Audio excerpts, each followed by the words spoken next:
You ask Tiger to solve. This deals with linear equations with one unknown. The final result is x equals 18. Let's solve it step by step. Simplify the expression.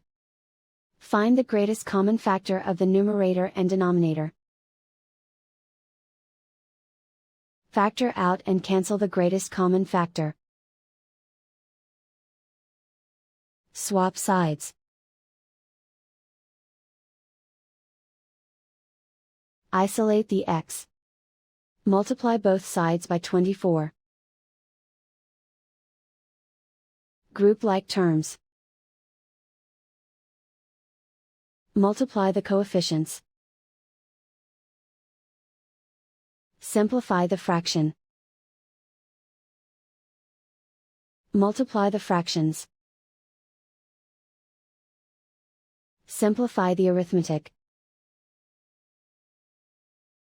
And so the final result is x equals 18.